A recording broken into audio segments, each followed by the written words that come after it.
Yeah, took a little minute. It's been a couple weeks. We understand, but goddamn it, here it is. LAP in the building. You already know Literally Think podcast for the people. Welcome, welcome as always, three times. Welcome everybody. Yeah, well, it's been a couple weeks, man. They ain't heard from us in a while. Brother left, What's aka going? the ghost of Teddy Mack, the ghost of Teddy McDonald. Yes, yes. We're not even going. See, I hate y'all, right? I'm about to tell you why I hate y'all Why you hate it, because brother? everybody wasn't able and like to watch all that shit in real time, y'all. Like y'all ain't shit. I be trying to tell y'all ain't shit. They should have watched that shit. Cause I know that's the first thing I did when I walked through the door today. I mean, listen, I haven't watched it yet, and I already know what happened because social media is trash. Yeah, So you know. I'm not really, you know, Yeah, worried about it, but at the same time, fuck out of here, man. Shut up. Like, y'all niggas gotta be quiet, man. like that's why I didn't even go. Like I wasn't on social media.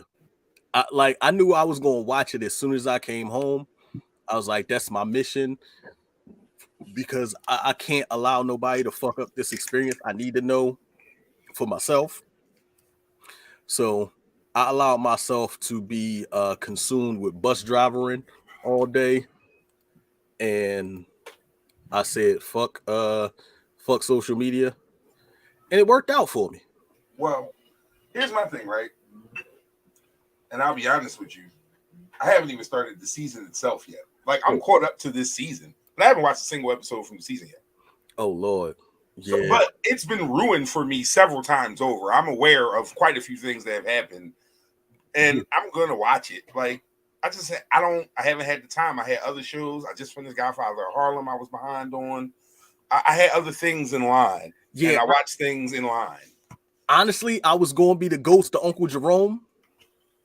That was the original, the original plan for tonight. I was going to be the ghost of Uncle Jerome, and I was going to show up with a Jerry curl wig on and be like, "Yeah, yeah, smack your goddamn daddy."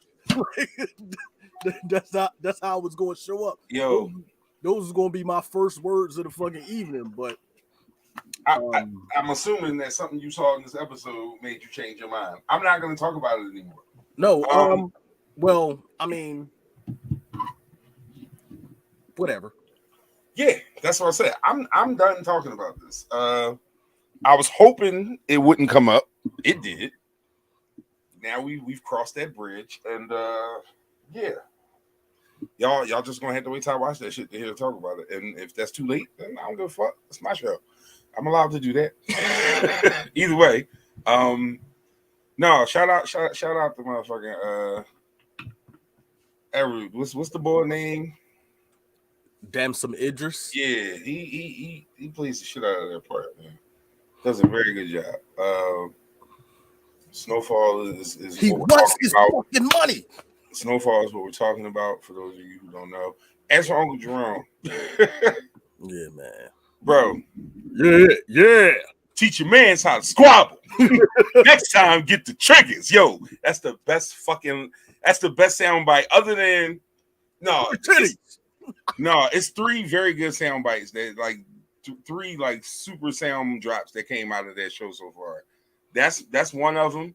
The When I he built this shit. yeah, brick by brick for you Me, to tear brick it by down brick. because you don't like the way another nigga talk. Yo, that shit.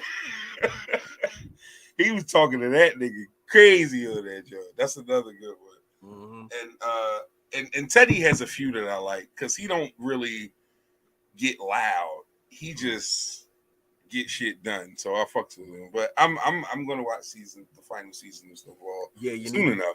you need to do that. I had to, make people stop what they was doing and go watch it like right now because like I just got finished with it a half hour ago. You know. See, yeah, I have never except for one show in the history of television shows, gave a fuck enough to be like, I gotta be like since in this era of being able to go get whatever you want when you want it. Mm-hmm. Let me say that. I'll be clear. Because there was a time where, you know, if you ain't catch that shit, you might not ever see it. Like, you know what I mean? That was a different. I'm from the 1900s before, like, you know, those things were easily accessible in your hand all the time. Pause. Right. But excuse me. I'm not since DVRs and apps and all that, I don't rush to watch shit because I know it's somewhere when I'm ready to watch it. And quite frankly, that's all I really care about. I just want it to be available when I go to watch what I want to watch. Yo, and see, the thing for me, it was wild because I caught up on the season before, I caught up on the show before this, like, as soon as this season dropped, that's when I caught up with the show because I hadn't watched nothing. So I binge watched all the first 5 seasons. So you was already in your zone with it, right? Yeah. You was already in your zone with it. Yeah, that's what I'm saying. Like I watched it in real. I've watched it in real time over the first 5 seasons or whatever. So I watched it in real time. So therefore, yeah. I'll binge the last season for sure. That'll take a day, maybe 2. Especially since I already know what the fuck happened. Yeah, man. You know, because you motherfuckers are awful. So it's a two-man show tonight. Just me and the brother left. Shout out to Rob and his wife having date night. Nothing wrong with that. Definitely respect the date night. No. You said what? Like old simp ass nigga all going on a date. Oh, love your wife or whatnot. Fuck wrong with you. Love, nigga. Fuck wrong with you. Shit. Shout out to Shotty. Shotty's in Vegas. Happy birthday, Shotty. Even though it's not her birthday just yet, but happy birthday, Shotty, because that's why Shotty's in Vegas celebrating and shit, doing that thing. So it's just me and the brother left today. That's happened before. We're gonna make it work. I have quite a few good things to discuss here. It's I'm gonna give Left a chance to piss some people off, y'all. Y'all gonna love this shit. So I don't even know what I get to talk about, but thank you. Like, I mean, just because Left, bro, I just know you. And I know you're gonna find a way to take these seemingly easy and innocent things and turn them into something very Left-like. So I'm looking forward to that. So as we always do when we start the show, with hot takes. You know, quick little opinion about what's on your mind. Something just random, something very specific, just something upon which you have a very strong opinion this week. Good sir, please bless us with your hot take for this week. If you drive in Center City, fuck you. Please elaborate.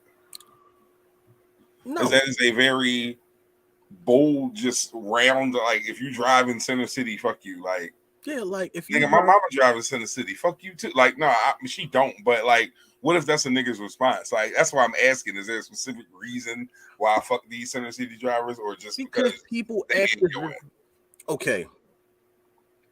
I drive a 40-foot long, 20+ ton vehicle. You did not have to pause there. You didn't.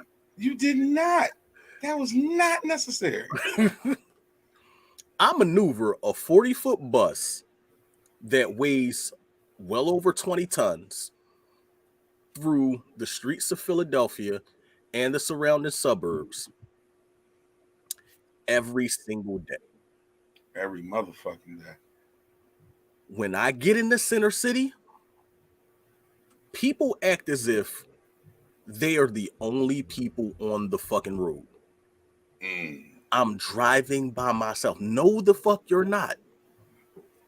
I can't even count how many times, like, and I'm speaking of with both hands, both feet, all the toes and fingers on. In the last 2 weeks, I can't count how many times somebody decided to make a right-hand turn from the left lane across the face of my bus as I'm moving forward. And this is happening downtown. Yes. It's maddening. Well, now. The funny thing about it is, on the surface, I'm just as cool as this. Like, that shit happened. But In on the back inside, of my no. brain, I want to shoot all you motherfuckers. Pew, pew, everybody gonna die. Pew, pew, everybody gonna die tonight. That's how I feel. Because it don't make no sense. Like, everybody's in a rush. And this is one of the things that, you know, when I first transferred out of the city to the train, I was so happy about not having to deal with. And now I'm back in it. And I'm like, oh, wow, I forgot about this. Right. This is why I wasn't. Yeah, I'm not picking the 124 no more. Now you remember the Mm. issues that you had. That's crazy. Well, I mean, it's kind of fucked up to say fuck everybody, but I get it, I suppose. Problem is, right, like, it's Center City. Like, it's cutthroat as shit down there, bro. Like, Okay, so all right, I'm gonna specify. Okay. So I don't just say fuck everybody. Fuck box trucks. Fuck Amazon drivers. Fuck Uber drivers. Uber Jabba. Fuck Lyft drivers.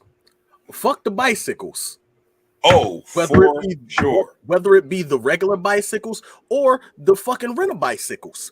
Fuck the taxi cabs. Well, it's fuck, always fuck the taxi cab. Fuck everybody that's walking around with headphones on and they facing their phone and acting like the street is they own home. Fuck you too. Who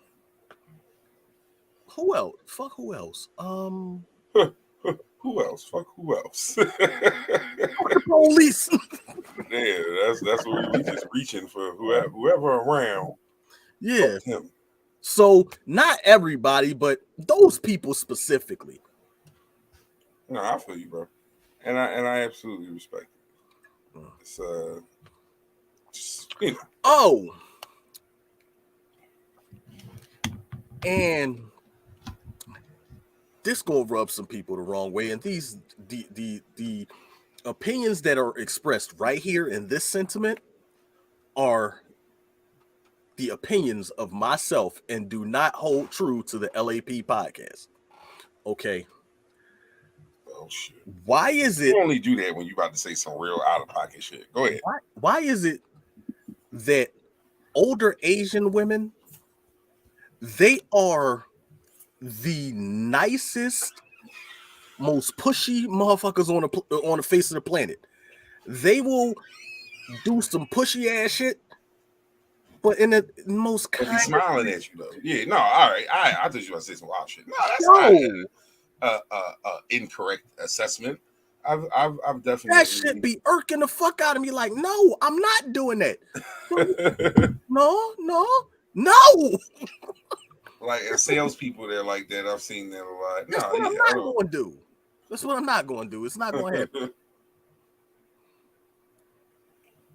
No, I get that. All right, so hot take. It's so many things that have happened over the past, I don't know, 2.5 weeks or so. And I had like 19 different directions I wanted to go with this gym, man. But honestly, it's like the only thing I really can continue to come back to is this story that of this young lady being killed in the line at Dunkin' Donuts the other day. She had an 11-year-old son in the back seat. She was driving through a Dunkin' Donuts. Somebody apparently was following her.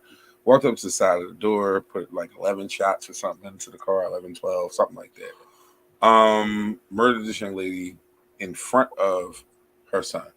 Our dear friend Miss Shakira Jones put up a post. She was a co-worker of this young lady, and a few other people that I know also knew this lady. I don't know the specifics of the situation. That's not what I care to speak to. I just care to speak to like the desensitization of just these kinds of things because I feel like we heard about it, but like I don't know, like maybe I'm tripping. Like I feel like at this point we should be angrier and not like get on Facebook and make a post angry. I'm talking about like real life action angry, like getting out and voting in this next election angry, like really turning out to hear what the candidates are about and what their plans are angry, and that's kind of what I'm leaning into.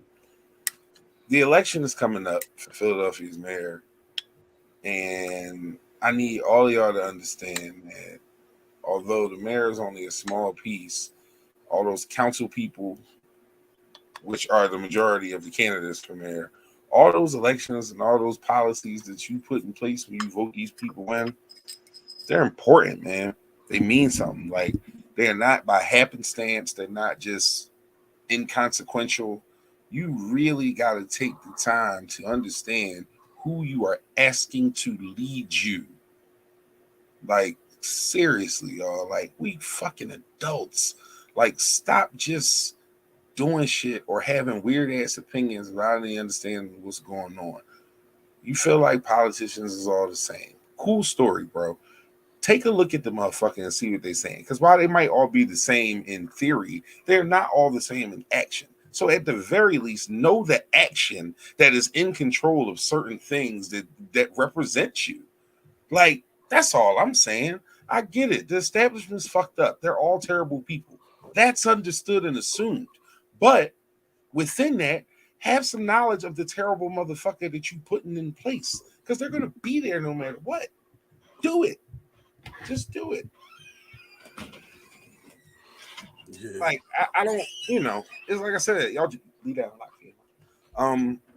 I don't want to, like, that's not even me with that shit. But at the same time, like I keep seeing all these commercials, and I seen a debate the other day, and I seen everybody gearing up to, get ready to do this whole mayoral race thing. And I just need y'all to know that it's not as unimportant as some of y'all are trying to make it seem. Like everybody's trying to make it seem like it's like, oh, whatever. But it's deeper than whatever. Y'all gotta do better with this shit, man.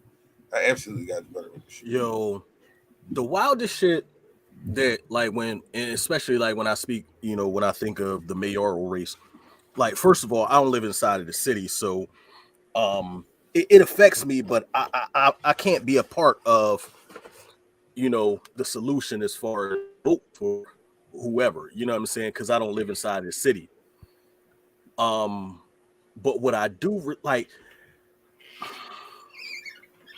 it's fucked up when you have a particular candidate running and his angle is the potholes in the fucking city. That's his angle. Yeah. Like, you not worried about how many bodies is dropping on a daily. You worried about fucking potholes. I mean, to be fair, and this is just, I know who the It's a candidates lot you're of speaking fucking of. potholes. It's a problem. It's a fucking problem. And so here's the issue, right? When you're a politician, you have the burden of like the problem that gets the most headlines or the problem that affects the most people. Sometimes those problems are one and the same, sometimes they are not. Although, and this is not in any way, shape, or form, please let me just preface this before I say it. I'm not downplaying anyone that has been a victim of violence, any family that is suffering. It's not what I'm saying. What I'm saying is this, is that on the whole, potholes affect more people top to bottom on a daily in and out of moments and living life basis than those other situations. Not saying they're more important, they're just more frequent. You're gonna run over more potholes than people getting shot. Although at the rate we be going, it might even up at some point. Who knows? But assuming that it stays at the rate that it absolutely humanly should, is just no, you know what I mean? Like, you can't be mad at the angle because it's an issue. If that's the angle he takes, he needs to win an election. So he needs as many people to vote as possible. Mm-hmm. And if you live in a neighborhood where you have psyched yourself into believing that the violence won't touch you, but you had to replace your rim the week before, that man talking about potholes is talking to you. That man talking about violence in his neighborhood is talking about another nigga because you don't have that problem. You understand what I'm saying? But at the same time, your neighbor might have just got robbed the other day. Mm-hmm. And guess what? You still had to replace the rim on your tire because of the pothole. And you that middle nigga that's dealing with everything, no matter what side you on. Yo, it's crazy. I came across a clip from the Rock Newman show. I don't know how many people check out the Rock Newman show. You know, I haven't in a while, but it was an interview. He was interviewing Tim Wise. Okay. And Tim Wise was speaking on the media portrayal of black people and the fact of how dangerous we are as a people and how they sensationalize things in order to, continue to divide us as a people. Period. Like, because white people don't deal with the same problems as us, and because of the fact that the mainstream media is continuously painting a picture of us as savages, it makes them, like, it pushes them further away from understanding. Right. You know what I'm saying? Like, it's like you'll never have the people that would be able to help to bridge the gap come closer, because it's all about fear mongering. Right. You know, and like, that's not the way he explained it, but that's just the way I can explain it, because I don't want to go word for word on everything he said, but it's just basically like, this is what, like, it's all done on purpose. So you have a situation where our neighborhoods that, where black people live at, will continuously be underserviced, because the people in the suburbs, the people who got money, get to a point where they don't give a fuck because it's not them. Right. I mean, essentially that's the issue anyway, right? Mm-hmm. Like, as far as, like, just from the beginning of time, that's the issue. Like, it's always a class thing. Living Thing podcast for the people. KP left, aka goes to Teddy McDonald in the building. It's a 2-man show tonight. IG Live. I'm gonna be on here for a hot second, not too long. I need y'all to jump over to either YouTube, Facebook, Twitch, Twitter, any of them four, and check out the joint. I'm gonna stay here for a minute, but I ain't gonna keep it on here too long, because y'all can't see left, and I just don't. It's not a dope interaction. So I'm talking to IG Live work right quick. I'm gonna stay with that for another 5 or 10. Hope a couple people join on.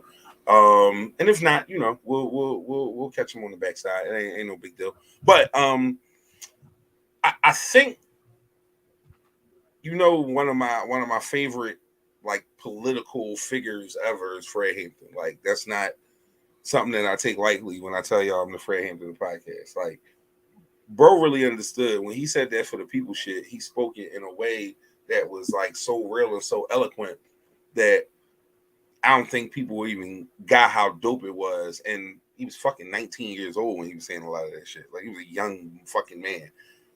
Anyway, I'll go off on a tangent completely different. But the battle is not about color. In some ways it is, on some levels it is, and in some spaces it is. But realistically, the battle's about class.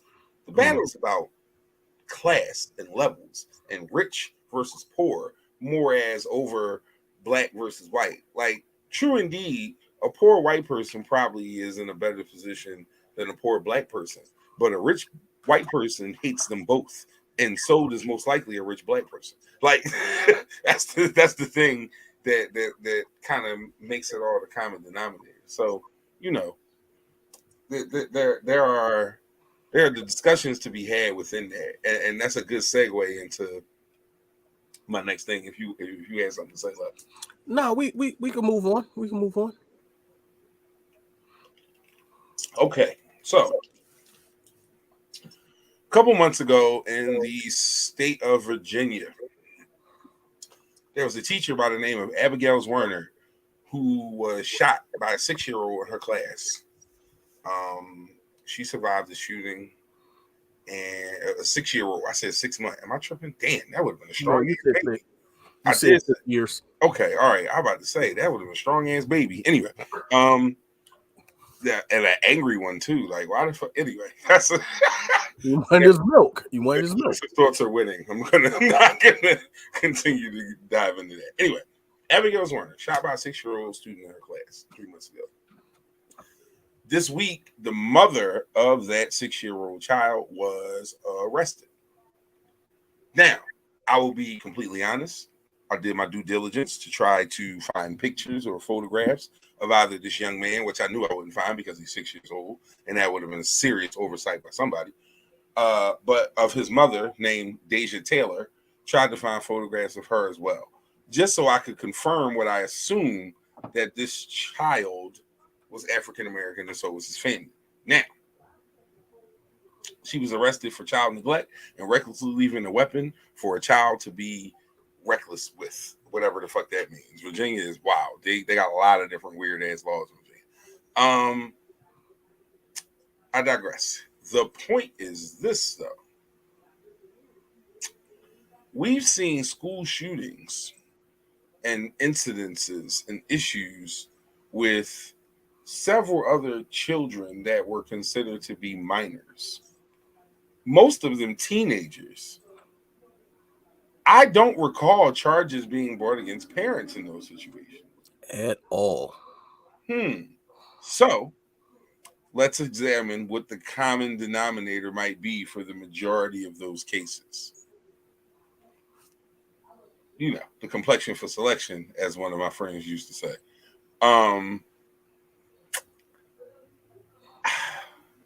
This little boy's 6. He didn't just know where the gun is. I'm gonna be fair here, Miss Deja Taylor. Your 6-year-old should not, in any way, shape, or form, have been able to access a pistol.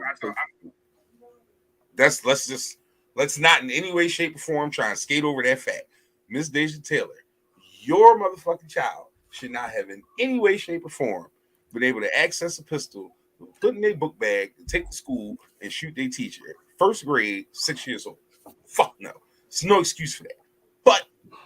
But you motherfuckers, if you're gonna set the precedent for arresting kids and parents who do, commit violent acts in schools, it's wild that the ratio is so much higher for one demographic than the other, but you choose to make an example out of the demographic that this clearly affects the least.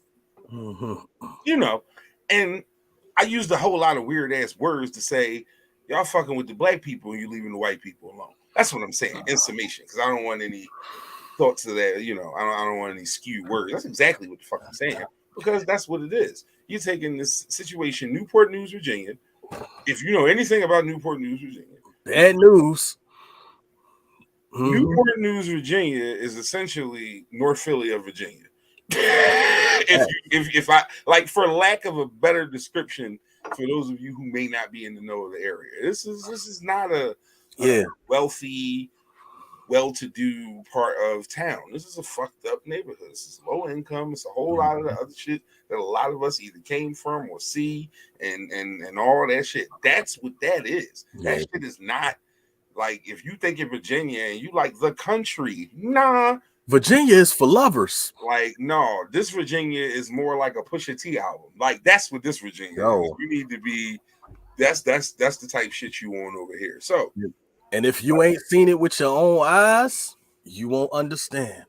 Look, so, like I said, for them to take this and make, like, you're the example. We're going to set the pace with you, 6-year-old boy, and young 20. I forget the exact age, Deja Taylor. So you understand what I'm saying? Like, and I feel like they get away with this shit down south crazy, man. Like, soon as you get out of Maryland, they really be wilding down there. Like, not that it don't happen up here, because it do. Because that shit happens. It happens every fucking where. But I feel like proportion wise, they be getting that shit off way more down there. But you know, your take on the situation, good brother. First of all, I'm gonna say, if you're in a household where oversight isn't paramount. Say that again. If you're in a household where oversight isn't paramount, talk left. Things like this can happen quite easily. To the best of them. And I speak on that from experience. It wasn't first grade, it was second grade. I was getting bullied in second grade by a fifth grader. I want y'all to think about the fact that I was very small. This nigga was little. He was little as shit. I was very small. This nigga had a Webster body. No, I'm just talking. I'm fucking with you. I'm not lying though. He was a little dude. To the point where I was the dude to pick on. I also was the dude with a hair trigger temper, because everybody used to mess with me because I was so small. Y'all met them angry short niggas. Yo, I want to go. I can't say that out loud. The animal people will come for me, but I don't like this dog outside my door. So this one day, I decided I was going to take a knife to school, and I was going to stab the shit out of this dude who kept on picking on me, like taking my lunch money. I'm like, I'm done with it. I'm done, because you keep fucking with me. So I better leave people kids alone. I slid the knife in my bag. Go to school. I get to school. Teacher asked us to, pull out a textbook, this, that, and the third. Mind you, I'm an honor roll student. And we always was. I was an honor roll student until I got to high school. Never missed honor roll from first grade all the way to 8th grade. Never missed honor roll. This dude had to put the kill on this right here.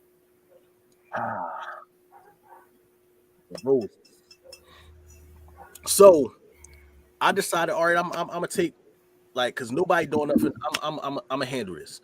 So I'm pulling the book out my bag, and one of my classmates behind me see the knife in my bag. What's that? What you talking about? It's my book. No, what's that? It's my book. Shut the fuck up. He run up to the front of the class. Michael got a knife in his book bag. I'm mad because I'm like, you red ass nigga. Now I'm stabbing 2 niggas. No. Now But fucking 50, both you niggas. he saved my life. And why is that? He saved me from getting a criminal record because I'm trying to tell you, that dude was going to die that day. Dude was going to die. I was going to jail. Damn. I meant You was every on like your shit. You was on your shit that day, huh? I meant it. So I don't even know who dude. Like I can't even remember who the young boy was back then. I can't remember. But whoever, Shout out to that nigga thank you. because, I appreciate you. Now, like you said, no, in that moment, fuck him, you bitch ass nigga. Like, but I thank you. yeah, no. So we rewind back to if oversight is not paramount, things like this can happen. Fact. I Now, love that you had a story to go with that. That's dope. That's now always fun. I can't blame that on my mom not watching over me. I was an honor roll student. It's no Why would she reason to ever think, assume? And you ain't tell nobody what was going on. it's no reason to think that my honor roll student son is going through something like, because it ain't no like you. If you think about it, like he can't be going through nothing because he's still bringing home A's and B's. Mm-hmm. Like he got to be cool. He got to be all right. No, I wasn't. Yeah, I mean, because sometimes as a parent, you use certain measuring sticks to to try and assess whether your child is good, and it's just based on what you think you know of your child or what your expectations are as a parent. One of those things, or in some cases, a mix of both. Because if your expectations are, I want my child to get good grades and keep their room clean, and if all they do is get good grades and keep their room clean, you want to assume that everything else is in order because you haven't set any other expectations. But if you are a different type of parent, then on the flip side, you just always in shit and you're constantly resetting expectations. So nobody ever gets comfortable and they don't try no goofy shit because they don't know what's next from you. It's two different. And then there's the middle of that. You know, everybody got their own style. But I digress. I just ask my kids questions. I talk to my kids. That's the way it's supposed to be. Like, you gotta talk to them. Because like I try not to hide nothing from my kids. Because they smart enough to know when you try to pull the fucking wool over their eyes anyway. No, kids are much smarter than we give them credit for. And they're much more perceptive than we give them credit for, too. That's the other thing. Leave Anything podcast with people 40 minutes in. Me and my guy left, wrapping it up. Rocking out this morning, afternoon, day, and night, no matter what time you're listening, because y'all niggas be on Spotify. Y'all check the Spotify numbers. Niggas is really fucking with it again. We fell off on that joint for a minute, bro. The Spotify numbers was looking disgusting, real bad. But they're getting back, though. I'm liking them things. I haven't seen the Apple Podcast numbers because I just refused to look at them because I know them Jones was down. And they was carrying us. Oh, y'all people got them fucking Androids, nigga. Yeah, well, fuck you. Get your iPhone game up, little nigga. I mean, yeah, I because I cheat. I listen to it on both because I have that option. But for those of you, if you don't want to buy an iPhone, I don't give a fuck. Like, just listen. Go to YouTube. Fuck all of it. I don't care. I just want you on the street, whoever you are, in whatever shape you want. But yeah, Spotify numbers. So for those of you who've been checking out Spotify, I appreciate you. The Spotify numbers have been much stronger. It's probably because I've been more consistent with keeping the episodes up to date and giving y'all all that good stuff. So I'm going to continue to do my part because y'all have shown me that y'all going to do your part. Thank you very much for those of you who have been checking us out on there. But just to kind of sum up the situation, it's one of them things where it's not really, you know what I mean? It's not surprising what you're getting out of it, but at the same time, like, goddamn, again, it feel like that too. It definitely feels like that. So, it is what it is. Hello, ladies. Thank you. Daughter just came from DC. Long day. Hey, niece. So, The Abigail's Werner thing, that's done. Now, next thing. So the founder of Cash App was found murdered in San Francisco. Another financial bigwig type person was arrested for it today. That is not the story that I want to have a discussion about. What I want to have a discussion about is y'all reaction to the founder of Cash App being murdered on Twitter and the amount of ridiculously stupid comments that I saw under the post informing people of this man's murder. So do I take my money out of Cash App now? Is my card still going to work? Like, y'all can't. I'm gonna just say I hope that y'all was just trying to go viral with your comment, and that you ain't really mean it from the bottom of your heart. Because there's no way you could think that because the owner of something, of an entity dies, that you got to remove everything that you put into that. Like, come on, man. Y'all, I hate that they gave all y'all Twitter and phones and all that. Like, I mean, common sense ain't common.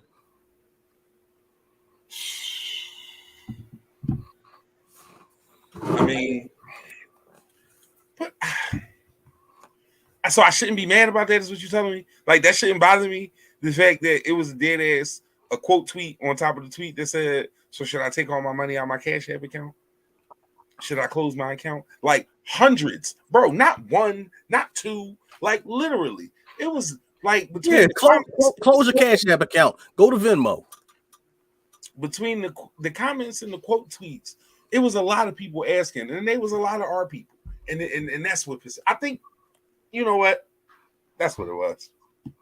If it would have been white people doing it, I'm not gonna lie, it wouldn't bother me as much. You would have been cackling. It was white people, and that's what made me mad. I'm not gonna lie, that's what it was. It was us. It was us looking crazy. Like, that's what it was. It was that. It was that. IG, I'm out on y'all. I'll be back with y'all like why us though? Why we gotta be doing that shit? We always like, that's us all the time. Like, and even if you don't see it as that, I promise you that's exactly what it is. But you know,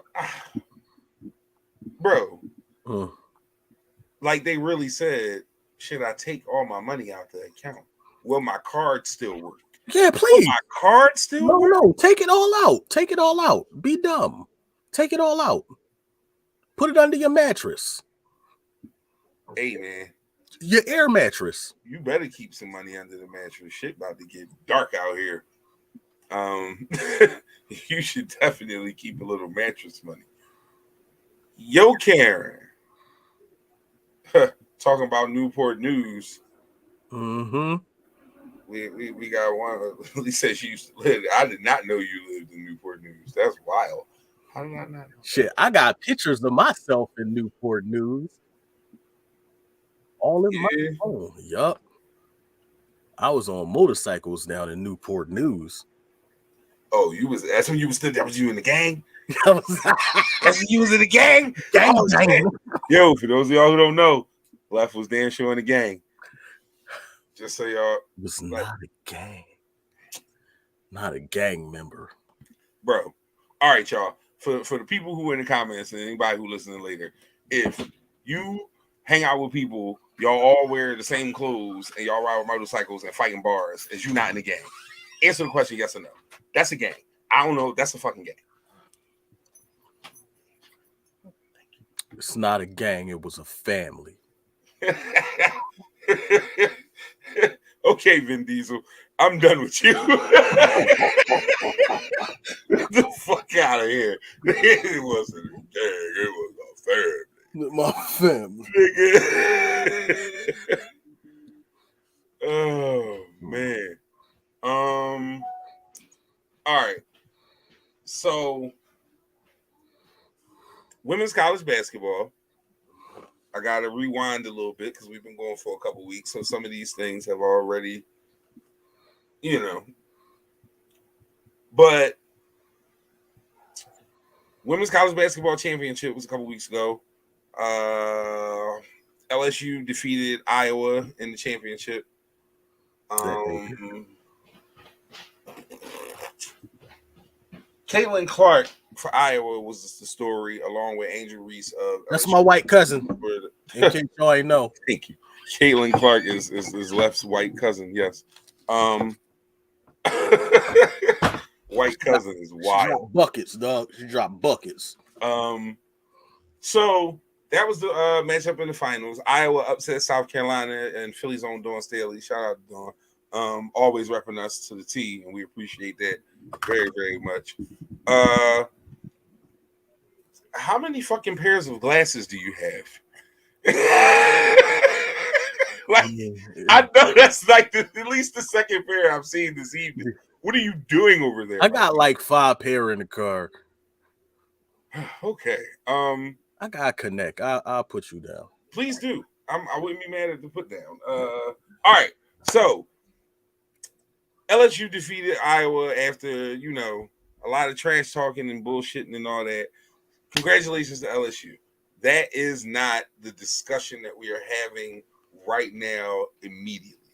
The discussion we are having right now immediately is perception, because a lot of what we talked about so far has been race-based, and this is a little bit too, and that just is what it is. Now, tell me how you feel, Brother Lev, about the perception, and I'll get very specific, because I know you. If I give you that broad avenue, you can really get to going. I'm gonna be very specific as to the reception of the trash talk after the South Carolina upset from Iowa, and then the reception of the trash talk after the LSU defeat of Iowa. And in your opinion, although I know the answer to this, I just want to hear the crux of your argument. Is that based on the skin color of the athletes in question? And if so, please elaborate. Well, KP, I'm glad you asked me that.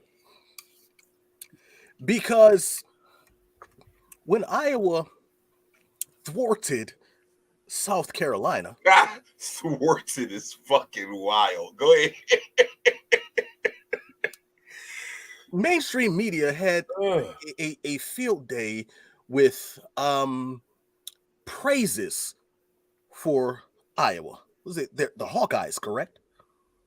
Yes. They loved the Iowa Hawkeyes. Caitlin Clark was fierce and tenacious and a competitor. Oh, don't forget competitor. A wonderful competitor. She was allowed to express herself thoroughly. Expression.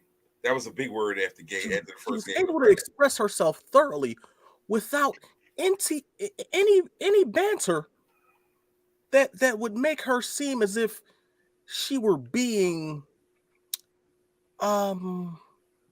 there was no negative banter that was thrust in her direction. Pause. No, I'm just playing. I'm just playing. You can't even pause that. That's like, I know I paused on the unnecessary one. No, I was just playing though. I cleared that one immediately. I was very much just joking about my pause. But yeah, like they was bigging her up. Like, yeah, she fierce, she a competitor. This is what it's all about. What was it? 3 days later? 2. Yep. 2 days later. 1 wake up, nigga. Well, 2 wake ups. So yeah, it was 2 wake ups. This is fucking classless. This is Bush League. Class, yo, the Barstool boy was tight. He was tight. Yo, it was so many people though. Like, the best one that I saw was Keith Olbermann, right? Now, Keith Olbermann used to do Sports Center, but now he's like this weird dude on Twitter that I don't really get. But the whole point is that he saw the championship game, but had not in any way, shape, or form checked in on the previous round. So he went on into the whole classless, this, that, and the third. Cool beans, bro. Then somebody was like, well, this happened the night before. So then he had to double back, but his double back wasn't my bad. His double back was, oh, the white bitch is trash too. So, oh shit. Hey, Yo, keep the I same couldn't energy. even be mad at that. He was like, you know what? Fuck them both. Okay. If fuck them both is your stance, I can rock with you on we that. in good shape. I'm okay with fuck them both. I got a problem when you start to get particular about who you don't like and was no, that's the bullshit. But if fuck them both is your stance, cool, fuck them both. I'm not mad at fuck them I can both. get down with you with fucking both. Hey man, that's what I'm saying. That's what I'm saying, bro. So yeah. So, but also the shit that I like, the fact that the first lady decided that she was going to invite both schools instead of just inviting the champion.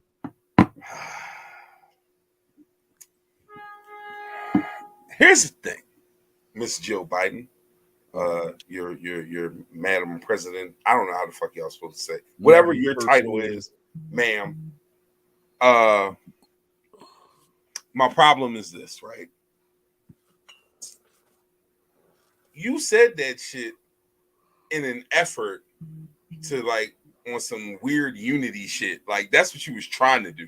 You was trying to like, hey, bring everybody together. But what you did by accident was you said, we're not gonna do what we usually do for y'all. I mean, for everybody else, for y'all, we're gonna switch it up. And that appeared disrespectful because there was already undertones of disrespect prior to. So, Miss Jill Biden, what you did was you did not read the room.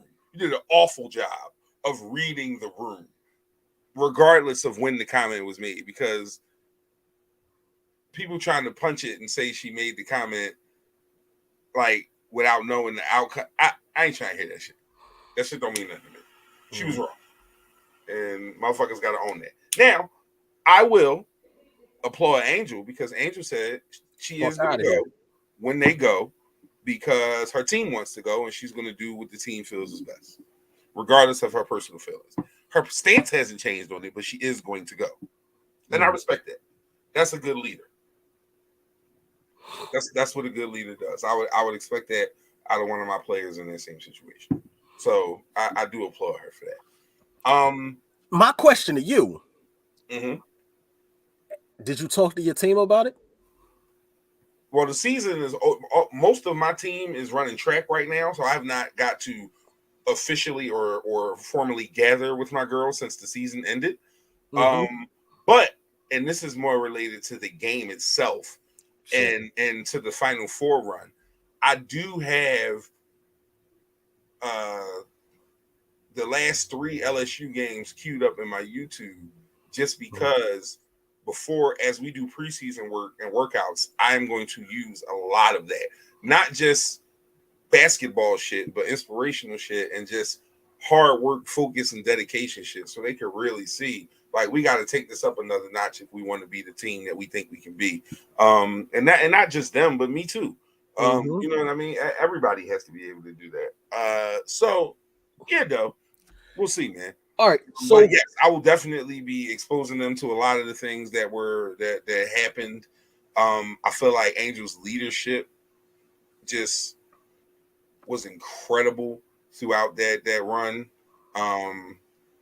So many big moments for her, not just in basketball, but just in showing her team that it was like every time they needed a bucket, she got a bucket. Every time they needed a board, she got a board. Every time they needed to stop, it was her rebound that ended the possession. Like every time it was a crucial moment, she was somewhere in the play. And most times it wasn't the bucket.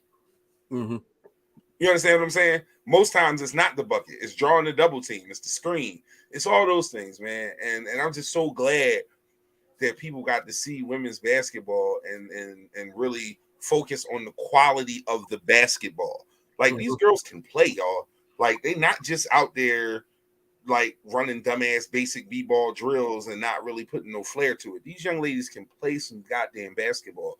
I see it. I coach it. I have 2 excellent guards on my team. These girls are playing at a different level, and to have them showcased in the way that they were, and have the whole country. The women's Final Four was infinitely more exciting than the men's Final Four this year. Infinitely more. It was much better.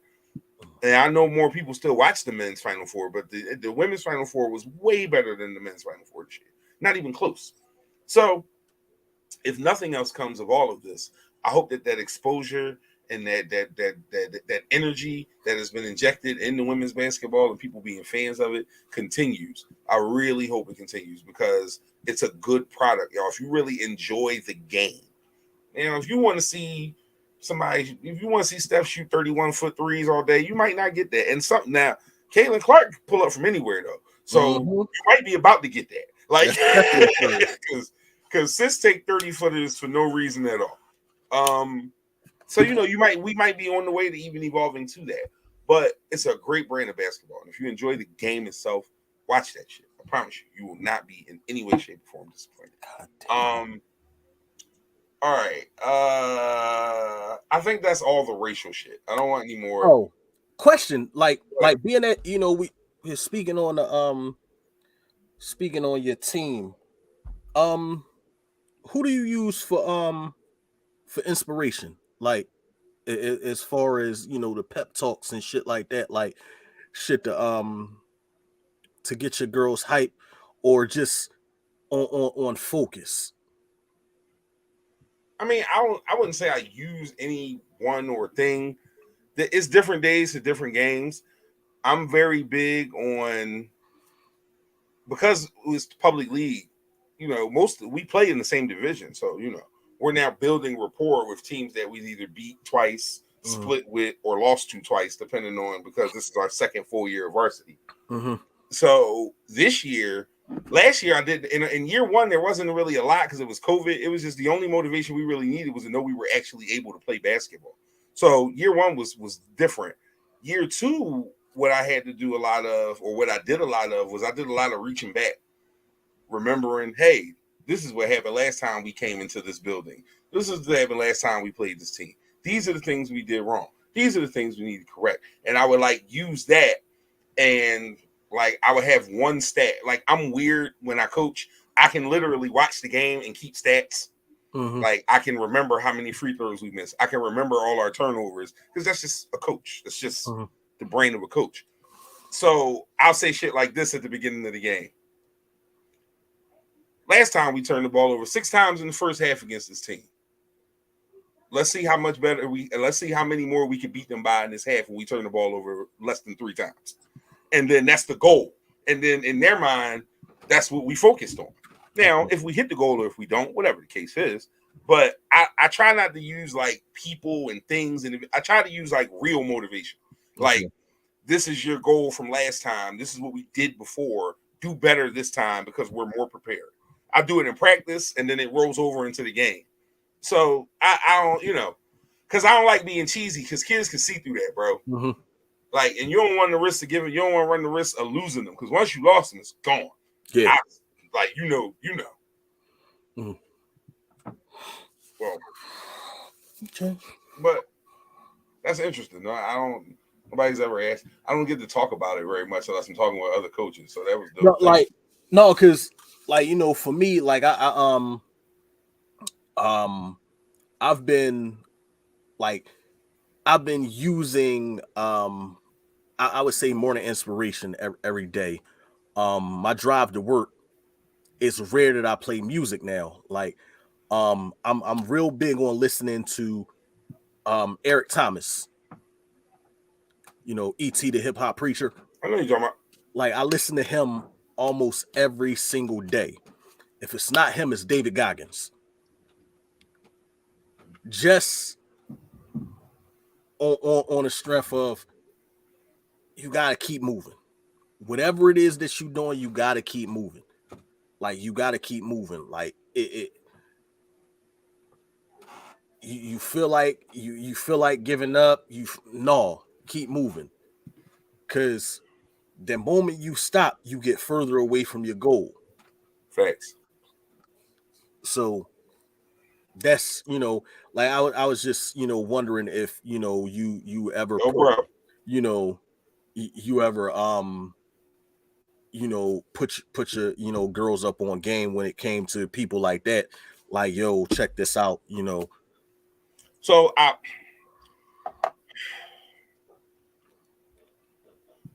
am not. I don't want to discredit Right. the effectiveness of motivational speakers. That's not something I want to do, because some of that shit really, when you hear certain stories or when you hear it put to you in a certain way, it really does touch you in a way that makes you want to be better and makes you want to tap into your better self. And I don't have any beef with that at all. My problem is that I think we give these dudes a little too much credit for conversations that we've had in other places with other people, maybe just not with the you need to and then like with all the extra shit. Like, you understand what I'm saying? Like, it ain't nothing that nigga ain't saying in there that some niggas like me or your other, or like any, like that niggas, maybe not all in one chunk, but Mhm.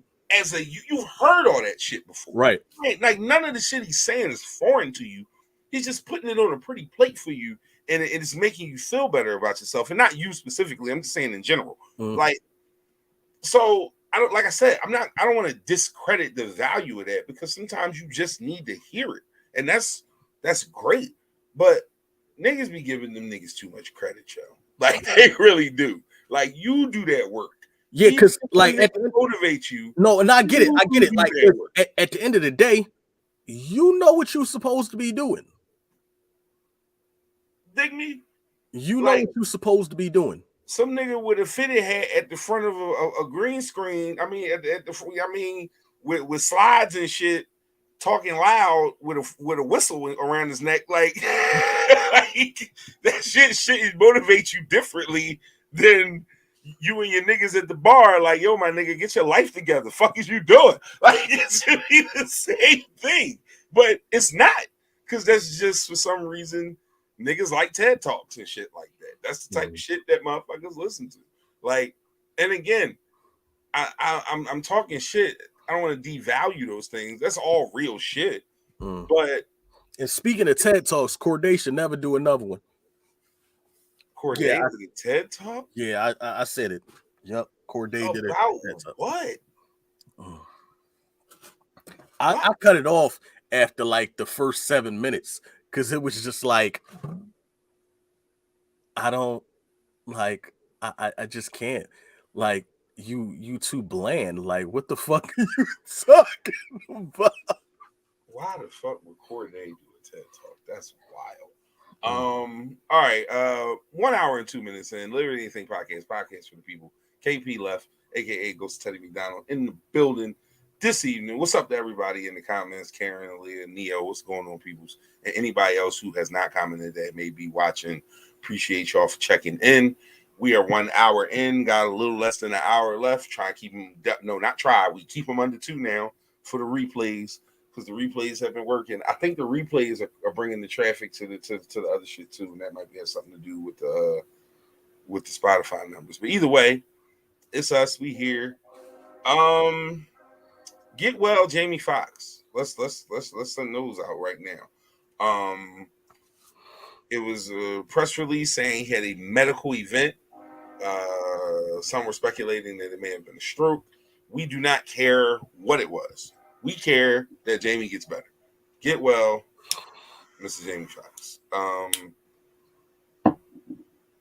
People, I think in general, Jamie's one of the very few people that I feel gets his flowers in real time. Mm-hmm. A lot of times we have incredibly talented people that we simply just don't appreciate enough while we have their talent, and then we delve into it later and we're like, oh my God, we lost such a legend. No, Jamie, everybody knows that motherfucker could do whatever it is you need him to do well. Yo, Sing, act, write, play piano. Like, yo, Jamie does every motherfucker. and on top of that, he brings so many people together. It's so many people whose career was forwarded by just a chance interaction with Jamie Foxx. Right. Like, he'll sit back, he sit back and telling the stories about how You know how him and Kanye came up with the what's in it, the slow jam song, Right.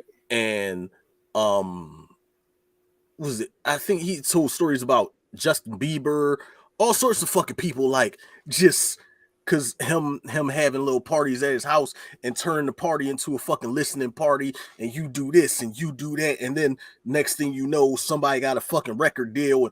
Like, he's been a conduit for a lot of people, you know, and No, that's the reason. Fox one of them.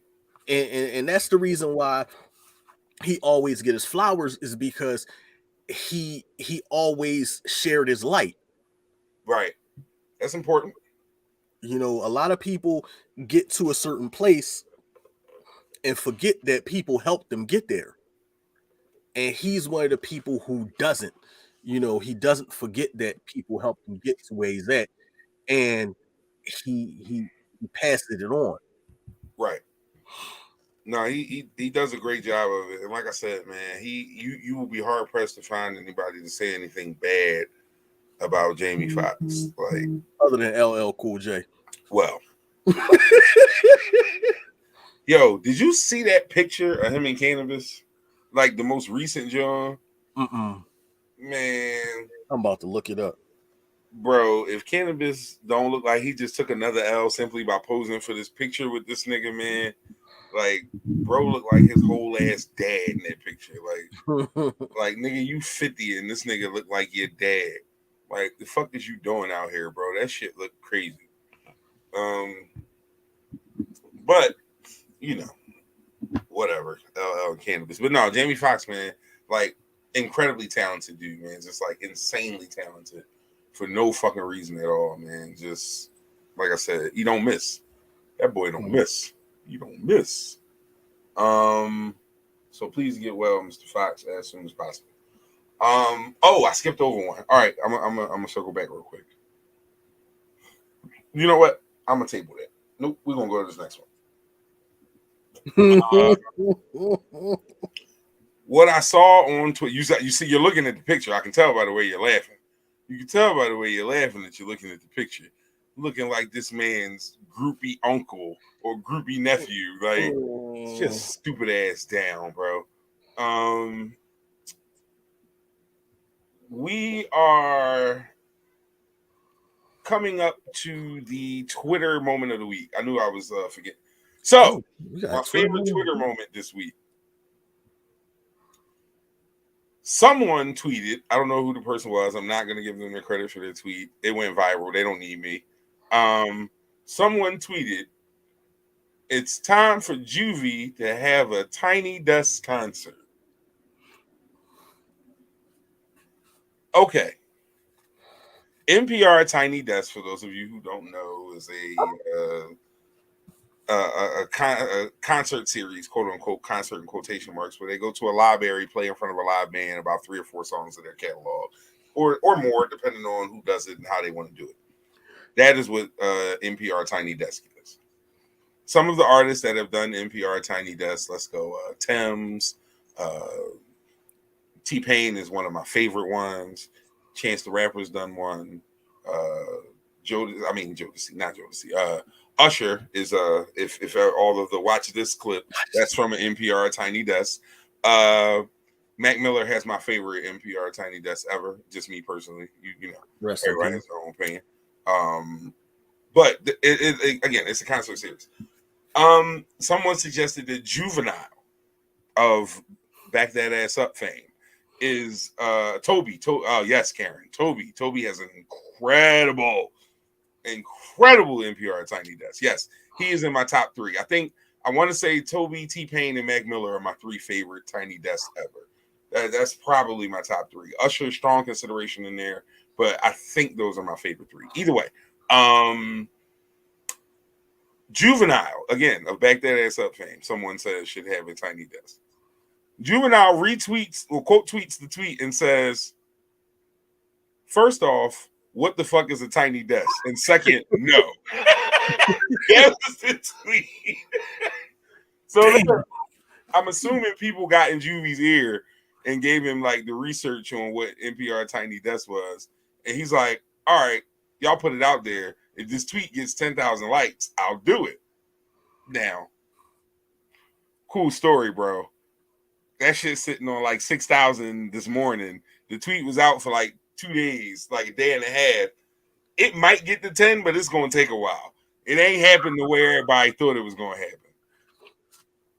Juvie couldn't get 10,000 niggas to want him to go on Tiny Desk. And I'm not mad because wait, you already know what's coming.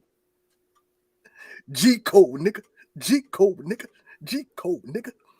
I ain't no pushy ass nigga. You understand? Like feeling gorilla. You understand? Like I want to hear. I want to hear that song on a live band. You get your issue if you're playing with me. I want to hear 400 Degrees with a live band. Ain't about to let no nigga fuck old, man. I didn't want none of this when I first heard this idea, though. But as niggas was putting certain songs in the comments, and in my mind, I'm like, damn, Ghetto Children on a live band would be fire as shit. But till then, I'm gonna be getting behind a project building. Yeah. Yo, I wasn't mad at it. So I hope that tweet gets to 10,000, but only if he puts certain people on it. You know what I mean? Yeah. Like, certain songs. Like, when you said that shit made all the sense in the fucking world to me. That's why I had to put the motherfucking, you know what I mean? I had to put the joints back on, the buffs back on. Bro, like, Ghetto Children with a live band would be crazy. Like he got to get the right set list, but he can really make that shit fire. But I'll be very surprised if it happens, but I will certainly tune in if it does. And he got to have a song, something that got BG in it, so that, being at BG home now, we can get BG in front of a camera. Right. That would be fire. So the other thing that I saw on Twitter, and sometimes I think people, again, I am fully of the belief that some of y'all post that shit and don't believe none of it. I will not come off of that stance. I feel like people post shit on Twitter and on IG and on Facebook that they really don't believe in their heart, but they say it because it gets some likes and makes them go viral and gives them a following. This is one of those things that I think people just don't just say to say. A nigga had the nerve to tweet, and I'm gonna be upfront.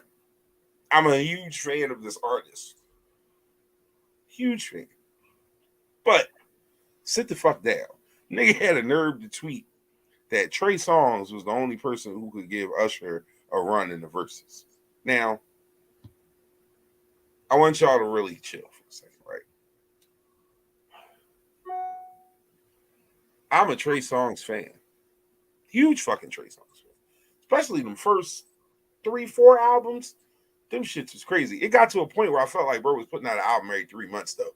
Like, he had a run where he was doing a little too much, and I think but I digress.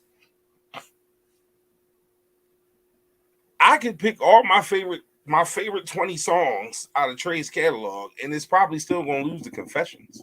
Like, what the fuck are you talking about, yo? Like, there's R&B wise, outside of the molester nigga in jail, I don't know that there's a nigga who can stand on that stage with Usher. You could say Chris Brown, but are they gonna have a dance off? Because then Chris Brown might got a chance because Usher's a little older now. Like, you understand what I'm saying? Like, on roller skates, nigga. Yeah, no. Listen, I'm just saying. I don't.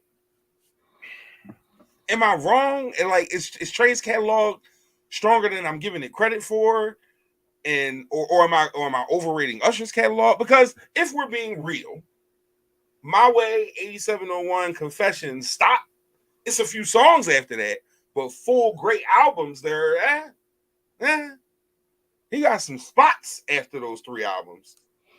But you can, like, see, this is the thing about Usher that wins him the battle hands down.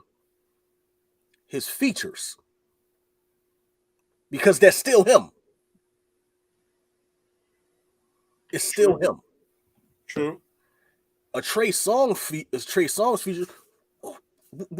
What? Yeah, good job. Yeah, no, you're right. Look, like I said, that was my whole thought process from the beginning. But I was trying to see if I was overrating or underrating somebody, like because. All right, so Karen's in the comments. Karen says Usher's production is better. Usher hands down. Like I said, and this is from Trey got some shit. Like we not even gonna act like Trey don't got some shit, but like, do we got like confessions type classic shit? Like that Confessions album from front to back. Yeah, man. Like Superstar, Let It Burn, like Let It oh Burn. Man. Seduction, Throwback, like Kiss verse on Throwback is still just crazy. Told me I was going one back. Should have believed it. Now wishing he could throw me back to that exact spot where we found LOVE at. Lose some, then I lose again. When I'm going to win some. Yeah, he was cooking on that joint, talking crazy. Mm-hmm. Oh, Climax is one of the posts. It's after them 3 albums. That's one of them hits. Climax is that shit. Yo, Nick. The best shit ever. If you go to karaoke and the niggas sing Usher Climax at karaoke, you about to have a show. Especially if they really been drinking. Man, oh man, that's gonna be a goofy situation. You about to be entertained like a motherfucker at that karaoke. I promise you. Usher's range is better. Yeah, I'll say that. This isn't even for me, honestly, about the talent of the singers. I think they're both good singers, like really good, great, certainly better than my black ass. I'm more about the work. So is the work better, and it was the work comparable? And I don't know that it is. I don't know. I'm just waiting to go to karaoke, on like a Tuesday night. You know a spot where I could sing and do my thing. Nah, man, bro, you lost me. I'm done. This podcast this ain't for you, Kev. This ain't for you. This ain't definitely not for me. I definitely know that's not for me. We are hour and 17 and me and my guy left over here talking crazy, having a little fun. We got about a half hour left. Couple more subjects to get to. We in the music flow. Okay. So, wait. So go ahead. Are there places that do karaoke? Yes. Balla do karaoke on Tuesday nights. As much as I go there, I never knew that. Charlie B's does karaoke. Uptown? Every Charlie B's does karaoke. Okay. Every single Charlie B's does karaoke. I was actually at Charlie B's one night and a song was playing. I happened to be singing a little bit with the song. Some lady came up to me, was like, "Oh my God, you could sing." I'm like, "A little bit." She like, you think that we could exchange numbers, like we could go practice together and we could I'm like, whoa, lady. Lady. The fuck? Whoa, lady. Chill out, lady. I had a woman at the time. I'm like, I don't think my woman would appreciate you walking up on me talking about something. Can we exchange numbers? I'm gonna bring her here and we gonna settle the situation and shit. Then we say so we could practice though. Yeah, dog. She was a That's little bad. Wow. Shorty tried to pull you. Oh, she said, bring it here, nigga. That's great. Damn. Okay. Yeah. Well, Mike pulling the old bitches with his voice at the karaoke. Good to know, my guy. Hey man, you know how walk down South Street, sing a little bit, people look. This nigga. Do. I ain't even gonna do it to y'all. I'm not gonna do it to y'all. I'm just let my mirror, my chrome heart's looking nice. That black ass nigga still got a career after singing that Coca-Cola shit. Always He's still around right now older. to this day. Yeah. Oh, another quick little spin around before we get to my next subject. I don't want to forget this. Shame on you motherfuckers who was saying that Andrew Wiggins had left the team because his best friend fucked his wife and all this other shit. Y'all niggas love to talk some crazy shit, man. Like, I hate y'all. Like, I really fucking hate y'all. Like, because that shit wasn't nowhere near true. That man's dad was in peril. He was in a bad way, and he was trying to handle his business with his father. And y'all got people out here thinking that his wife just sucking random dicks out in the world, and that's not okay for nobody. What the fuck, yo? Like, the stories aren't even close for that to be that far off. That's crazy. You just want to rock? That's all you doing? That's all they did. They just wanted to rock. They wanted to do something like shit retarded, man. Like, oh, I hate it. So as we stay on music real quick, I want to circle back on something that we talked about several times for several different reasons on the show. And that is the song by J. Cole and Benny the Butcher, Johnny P's Caddy. Johnny P's Caddy, certified gold. Now, here's the part that surprised me, although not as much after I thought about it. That is the first plaque any of the three Griselda members have earned for any song. None of them have a plaque. That is the first plaque any of the three Griselda members for anything have earned. And I'm surprised because Conway got shits with M, and I would have thought they would be gold, but clearly not. Are you surprised by that? Actually, I am.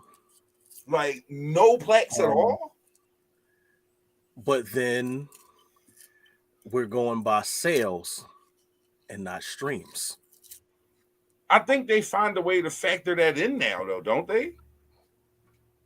Like, X amount of streams equals a sale or some shit like that. But you gotta think about the fact that a stream is worth. We got Kobe back. I don't know if you noticed. Kobe's back. I fainted him. Yeah. A stream is worth a percentage of a penny. Right. But either way, if a percentage of a penny. So if you think about that, if you think about the fact that all right, it takes 500,000 sales to equal up to a gold album or a gold song. It has to sell 500,000 copies. Now, what's the equivalent of that? Like, all right, so let's say that song costs $1.29. Because if you buy the single off of a streaming service, it's gonna cost you like $1.29. Right. How many times over does that song have to stream? A lot. Equal that whole fucking $1.29. A whole lot. A whole lot. You dig what I'm saying? A whole fucking lot, bro. No, I feel you. It's a dirty game. It's a dirty game. Yeah. So again, I was surprised more from the Conway angle because I think Conway's had more mainstream exposure than the other two, than Gunn or Benny. I feel like they had enough tracks with enough people that one of them shits would have got a plaque by now. But that's wild that this is, and maybe I don't know. Maybe it's Cole that did it this time. I mean, because those two verses were a hot topic of discussion on this show. Mm-hmm. As I was very wrong about my initial assessment because I admit I defend Benny and Freddie Gibbs with a certain amount of bias. Yeah, like I do. I have an admitted bias when it comes to those two gentlemen. They are two of my favorite rappers doing it right now, and in my mind, they don't miss often. But in this particular case, and Benny still didn't miss. I was about to say, Benny didn't miss. He still didn't miss. He just that part held true. Just he just happened to be in the stratosphere that day. Yeah. Some seated glasses. It's a buzzsaw. Like you ran into a buzzsaw. Like collecting his bread and mass like he a Catholic teacher. Like that was a triple entendre right there. Collecting his bread and mass like he a Catholic preacher. Like not like we deal with double entendres all the time. That one was a triple. Yo, boy can rap well. That's it ain't really a whole lot to be said other than that. My guy's a good rapper. New, improved. No, yeah, he's definitely a good rapper. Mm-hmm. But I was very impressed by that, man. I was very impressed and I was very happy. So NBA playoffs start. Playing games started a couple days ago. The last spot in each conference will be decided tomorrow evening. In the West, it will either be Oklahoma City or who do they play tomorrow? New Orleans, I believe. Why am I drawing them? No, Minnesota. Oklahoma City or Minnesota. The winner of the Oklahoma City Minnesota game gets the 8th spot in the Western Conference, and they will earn the opportunity to go up against, I believe, who the hell is the number 1 seed in the West? Why don't I know that? Is it Denver? I think it's Denver. It's Denver. Yeah. So whoever wins between Oklahoma City and Minnesota will play Denver, and the Chicago Bulls will play the Miami Heat for the right to battle against the Milwaukee Bucks and get swept. That's just how I feel like that's going to happen. But the rest of the playoffs are set. We will not get into the entire bracket. There are some interesting matchups. I think that Sacramento Golden State series is going to be interesting, although I still think Golden State is going to win in the end of it. It's going to be fun, though. Shout out to Jordan Poole. Indeed. He dropped all that bread on Ice Spice, and niggas is acting goofy like he don't got bread. Like, it's weird. He's like a basketball player. Like, nigga, if you got it, you can do that kind of shit. So, like, he a simp because y'all can't afford it. Y'all stupid. You stupid. Shout out to Izzy Dre. That is one of my favorite fucking follows on the show. Yeah. He's fucking hilarious, bro. Yeah. He's a funny dude. Who do y'all play first round? Okay, Mike's a Knicks fan for those who don't know. Jesus Christ. Now who do the Knicks play? We play Cleveland. Knicks Cavs first round. Yeah, this is going to be a good ass series. It's going to be a great series. You guys are what, the 4 seed?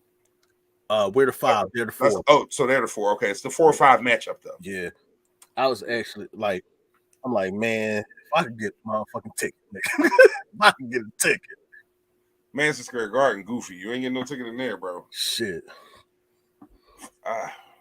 So I do not know who I like in y'all series, and I have not been able to assess that just yet. I love that the Lakers had the Grizzlies because that's going to be a one of them because Bron's gonna Bron, but is AD gonna last? That's what's going to determine. Mr. Glass. Yeah, fragile motherfucker, man. So if they can figure out a way to push, he's fragile. That nigga's fragile. That shit is sad. If they figure out a way to get through with AD, man, they're gonna surprise some people. I'm not saying they're gonna beat the Grizzlies, but if AD stays healthy for the whole series and they at this current trajectory, that series could be fun. I don't know who 4 or 5 is in the West. Don't care. Suns, Clippers. Suns going to dub them because it's the Clippers. I don't need to know anything else. It's the Clippers. Elsewhere in the East, the Celtics get 3-6. Who do the Celtics get? I don't. Doesn't matter. Whoever it is, they gonna beat them. I mean, 2-7 is what I meant to say. Sixers are 3-6. They got Brooklyn. I can't imagine that's going to take more than 5 games. It's just no reason for it to. Like, Hi, Ben Simmons. Bob and Simmons. Like, hi, Rihanna. Like, it's definitely Bye, Bye, Rihanna. Rihanna. Like, fuck out of here, bro. Like, Ben Simmons really still sit on the bench with the team for the games. Like, you know, I was still off on that nigga. Like, that's the nigga Rudy Gobert should have swung on. Like, I was still off on that nigga in front of everybody. Like, nigga, you don't even play. Fuck you sitting on the bench smiling for. Like, that would bother the shit out of me. The competitor in me would want to punch on him. Like, do you even care, my guy? Taking a knife to school for that. Shit crazy, bro. Shit crazy. So what's your assessment of the Knicks Cavs series as a Knicks fan? Let me hear your input on this, brother. All right. First of all, fucking Donovan Mitchell was a freak of nature. He's a different dude. Yeah. And I feel like it's apropos that we would be playing them in the first round of the playoffs, being that he should have been a Knick.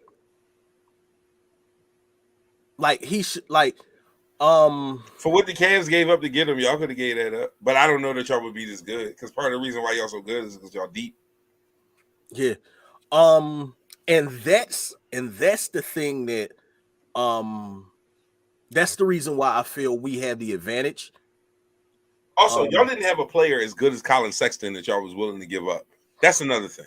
Got to keep that in mind because Sexton can play. But go ahead.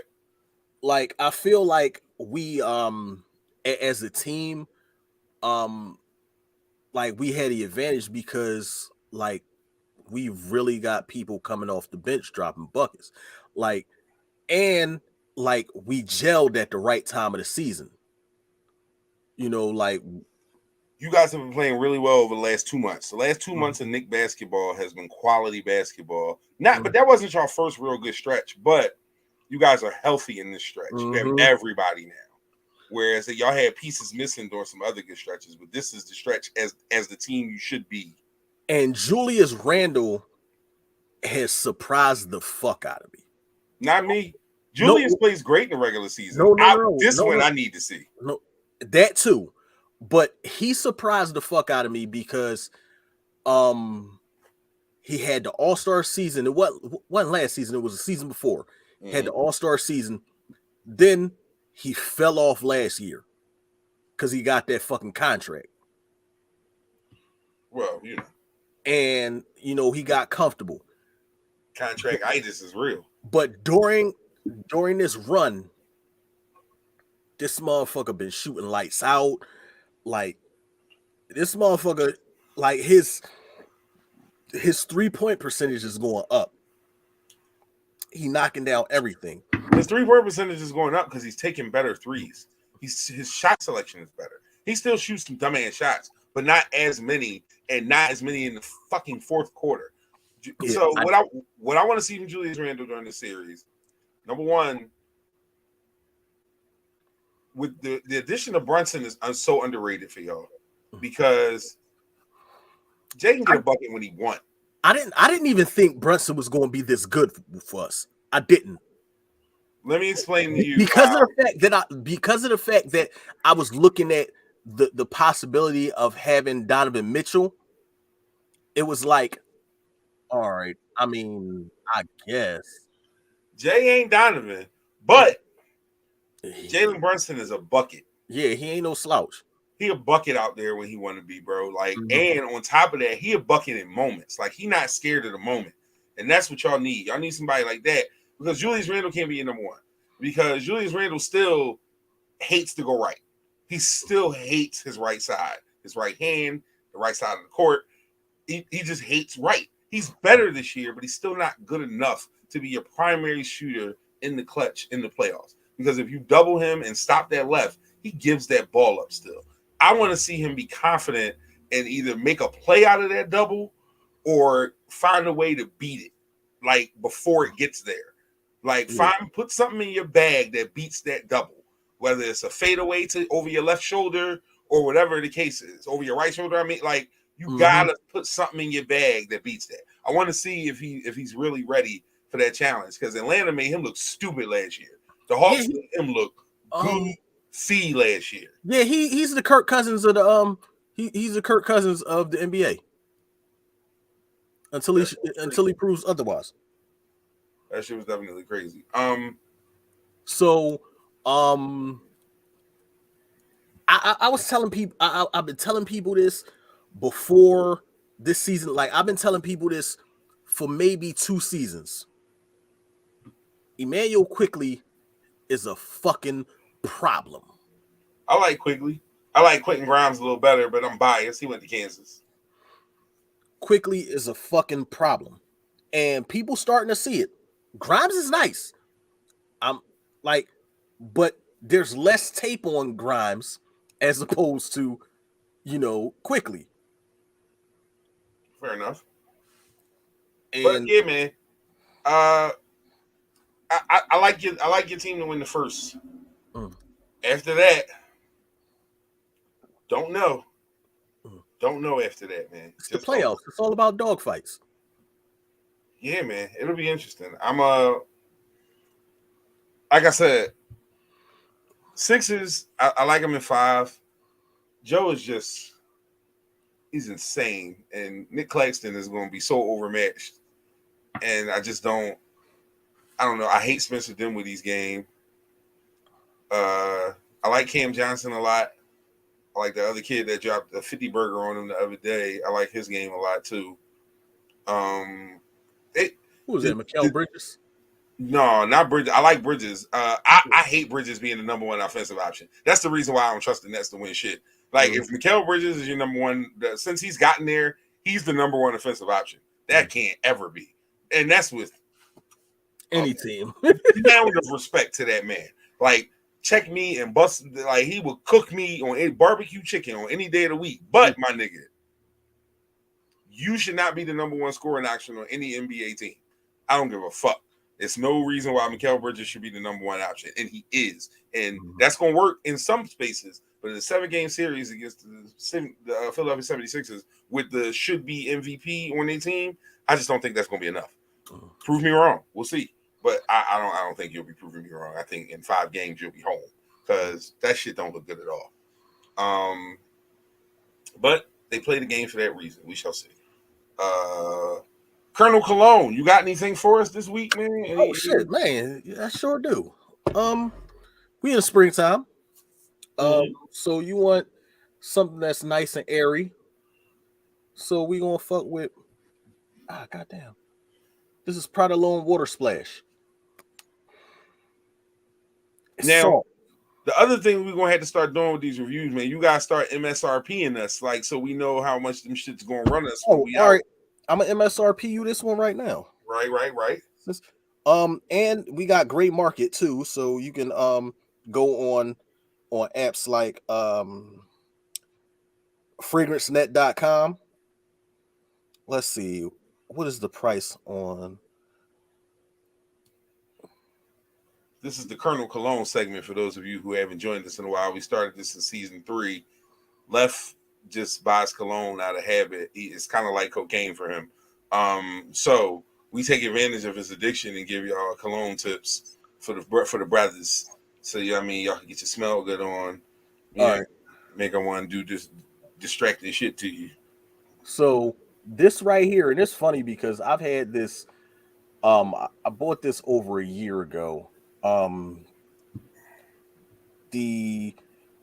can find it on FragranceNet for $105. Okay. What's the name of it again? Prada Lome Water Splash. Prada Lome, M as in monkey. Nigga, no, I'm just playing. I'm sorry. It's like, okay, so Prada has a line, the Lome line.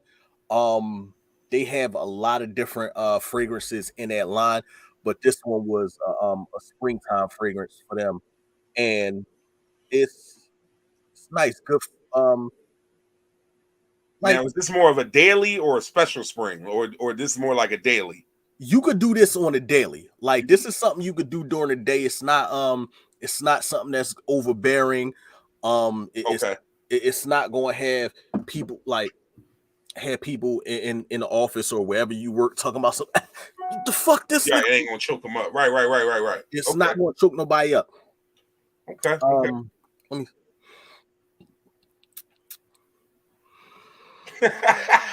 Smell-o-vision.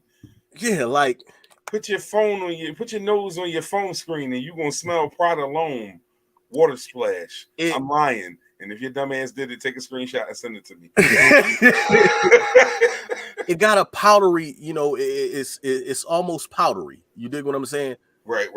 But it worked. Like, it really Clean worked. smell. Nice clean out the shower smell. I like that as a description. Nice that clean out helps the me shower understand smell. what I'm dealing It's with. wonderful. Prada Loam Splash, about $100 and some dollars. Prada Loam Water Splash. Spring fragrance for you. Next one. Yeah. So that's that one right there is a good daytime joint.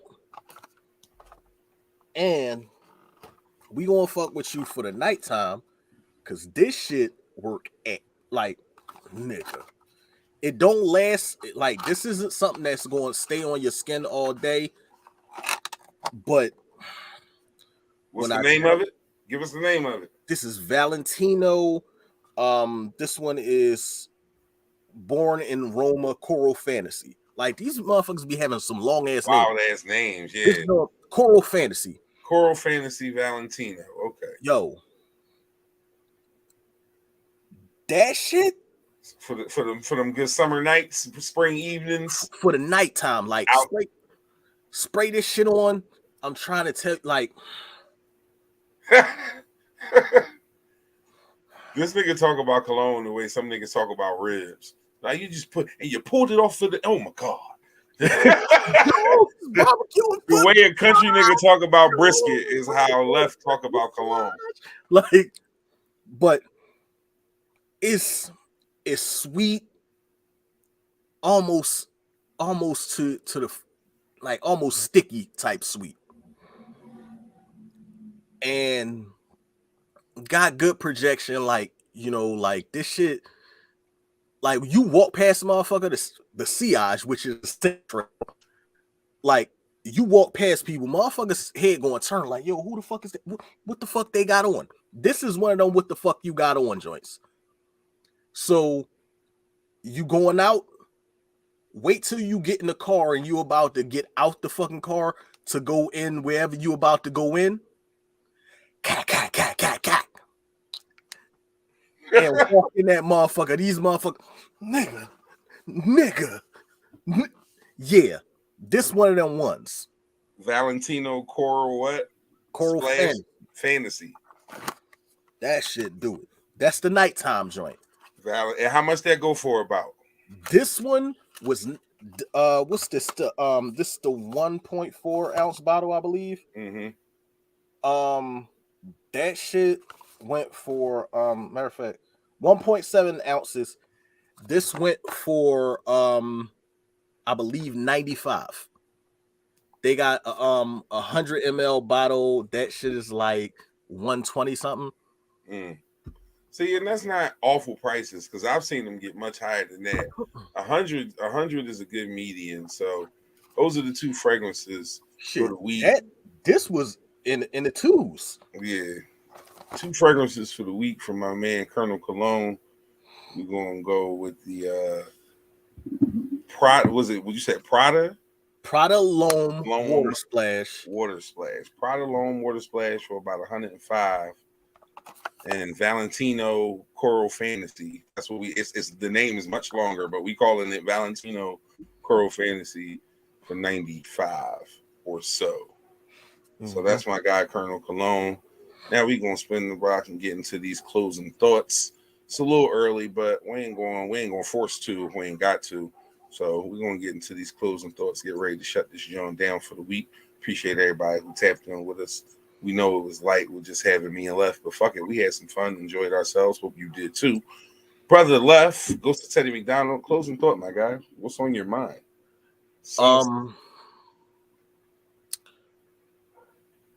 Love on your folks, man.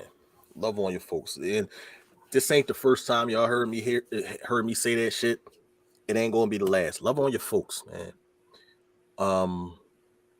Tell your people how you feel about them while they here. You feel a certain way about a person. You want a person, go after. Do what you got to do to make sure you happy in this life that you live. Because when that shit all over with, at least you be able to say, I did what I wanted with who I wanted when I Right. and I enjoyed my life as much as I possibly could. That's a big jump, though, man. Like enjoying life, not Love just. on who love you. That's important because that speaks to pouring into the motherfuckers who pour into you. Mm-hmm. You know what I mean? Giving energy to the things that give you energy. All that good shit. Um, so I had a lot of places. Again, I think about this shit like what I'm gonna say in these moments because I think these are the most like pointed, clarified, like clear moments that I have during the show. Like the beginning and ever sometimes the middle just becomes a muck of nonsense. But I I appreciate the opportunities given to me,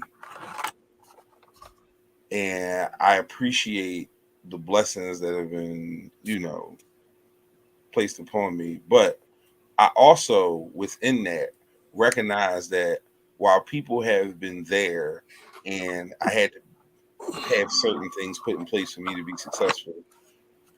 Also, a lot of the shit that I do, I work real fucking hard at, and I'm good at, and people don't see you enough when you humble, man. Like it's unfortunate, but humble don't get you recognized a lot. Sometimes it does if you have the patience for it. Um, like I'm good at this shit I do, y'all, and I'm not talking about just this podcast. I'm talking about anything that I really take my time and put my heart and soul into.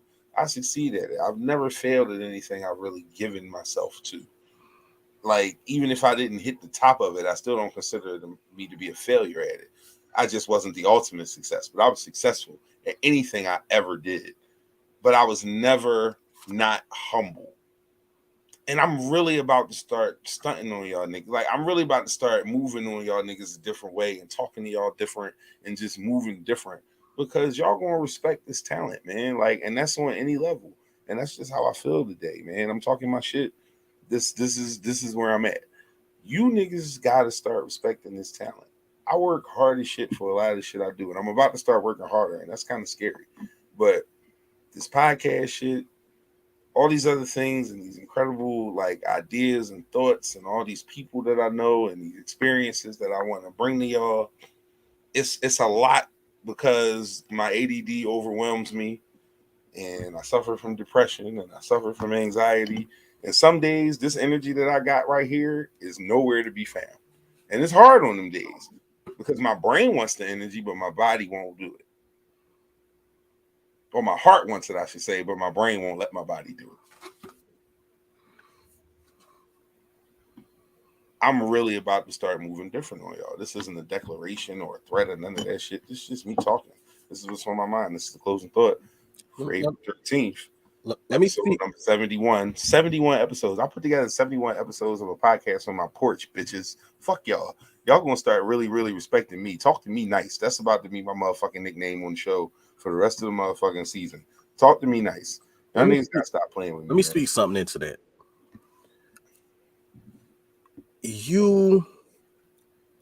One of the things I've learned as a person who is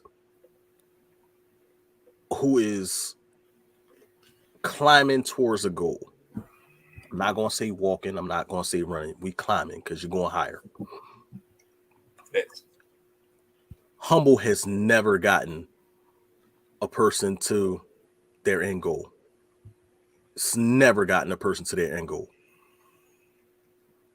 And I'm gonna give you two people who people looked at as divisive and hated these motherfuckers for talking the shit that they talked. And when you look back at what they said, they was 100% right. Mm-hmm. Like nothing that they said was bullshit. Floyd Mayweather Mm-hmm. and LeVar Ball. I give LeVar a lot of credit, man. Like he these pushed. two men talk that fucking talk. Why? Because they knew it was in the fucking future. They knew what fucking work they put in. Yeah. They like Floyd knew the work he put in that fucking gym. LeVar knew what work he put in with his sons to make sure that they was great. He knew the position that he was putting his sons in. And he said that his sons was gonna be nice. And look at his fucking sons. 3 sons have played in the NBA. One's really, really good too. The other one's real good, but he's very injury prone. And the other one I always knew wasn't going to be that great, but he's even played in the league. So yeah. Excuse me. No, there is a. I said this to one of my students the other day, and one of my coworkers as well. There really is a power in words, bro. No matter how much you don't believe or do believe something, speaking it changes some energy towards it. You have to really understand that there's a power in words, man. Whatever you believe is what will happen. Right. So if you have doubt, then your dream will never come true because you're believing that your dream is too big for you. Mm-hmm. And it ain't. If you as a person believe that this is nothing, this is easy. Like all I gotta do is put my fucking feet to the ground and keep moving forward and doing what I've been doing, this shit gonna happen. And it will happen.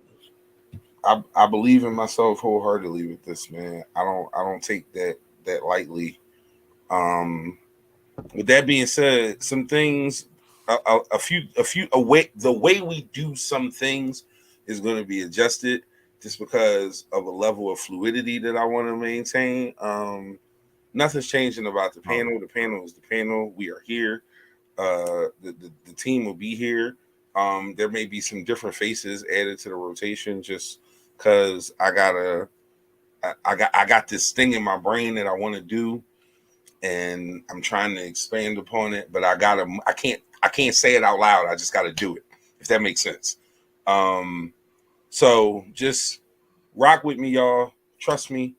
Know that all I want to do is put the best product out. I believe I have the pieces to do that, and I'm gonna make sure that's what happens. I do this for the people who support me, who love me, who show me love. I do this for my brother Left. I do this to my man Hood. Yo, say a prayer for my man Hood and his whole family. I know he hasn't been here in a very long time. We don't know when he'll be joining us again. Whenever he's ready to come back, we can't wait to have that brother back in our in the space with us. He would have made a gay joke about that, but we can't wait to have that brother back. We praying for him, his family, his woman's family, and everybody else. Shout out to you, Tootie, bestie. Love you guys. Yeah, man, that's what we doing over here. I'm about to start talking my shit on y'all though, man. Like y'all gonna see next couple weeks. I got guests lined up. I think I got guests lined up for next week. No, I don't got guests lined up for next week.